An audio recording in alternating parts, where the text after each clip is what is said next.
आजकल रिसेंटली जो 90s के बाद या 80s के बाद जो जो इंटरनेशनल फिनोमिनन जो शुरू हुआ है, ग्लोबलाइजेशन, ओपन मार्केट और नया वर्ल्ड ऑर्डर का जो सर इमर्जेंस जो हुआ है, उसका सर क्या प्रभाव पड़ता है डेवलपिंग कंट्रीज के डेवलपमेंट पर सर? एक बात तो तय है, शुरू में 1970s में जब डिपेंडेंसी थ्योरी आई थी, वो गुन्नार मेंडेल, प्रेस्विच वगैरह ने, तो मार्क्सिस्ट स्कॉलर ने ये कहा कि भाई जो डेवलप्ड इकोनॉमीज है, ये उनके इंटरेस्ट में है कि दुनिया का बाकी हिस्सा पिछड़ा रहे।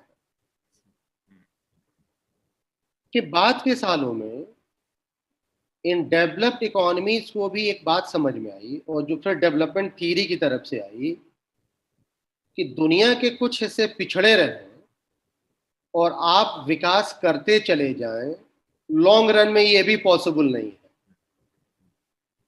आपका सामान खरीदेगा कौन? खरीदेगा, बिल्कुल। मतलब आपका सामान बिक पाए दुनिया के मार्केट में, तो इसके लिए तो जरूरी है ना कि वहां भी कुछ हो, वहां भी कुछ इनकम ग्रोथ हो। 90s के बाद या लेट 80s और 90s में ये बात समझ में आने लगी, और एक तरह का एक फोकस क्रिएट हुआ कि भाई इनको भी डेवलप कराना पड़ेगा। लेकिन ये जो ग्लोबलाइजेशन का पूरा पैकेज था, उस पैकेज ने इसको इसी फॉर्म में रखा कि भाई आप डेवलप नहीं कर पा रहे हैं, हम आपको एक आइडिया दे रहे हैं, जिस आइडिया को वॉशिंगटन कंसेंसस कहा गया 84-85 में हुआ था। हम आपको आइडिया दे रहे हैं, इस आइडिया के लिए कुछ आवश्यक मदद और कुछ कर्ज हम आपको दे रहे हैं, आप इंप्लीमेंट करें। लेकिन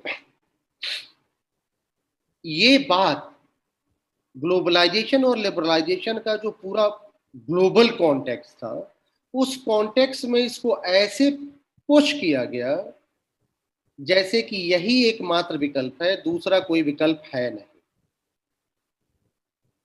सोवियत यूनियन के डिसइंटीग्रेशन के बाद एक जो थोड़े दूसरे विकल्प की कोई संभावना थी, वो संभावना भी खत्म हो गई। तो अब एक दूसरा फेनोमेना खड़ा हो गया, जिसको कह रहे हैं डी ग्लोबलाइजेशन।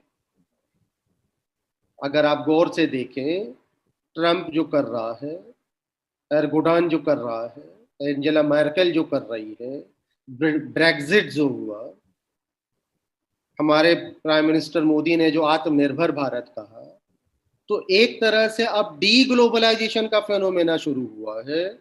और ये कहा जा रहा है कि ये डी ग्लोबलाइजेशन का फेनोमेना उस ग्लोबलाइजेशन के फेनोमेना के खिलाफ एक तरह का रिएक्शन है।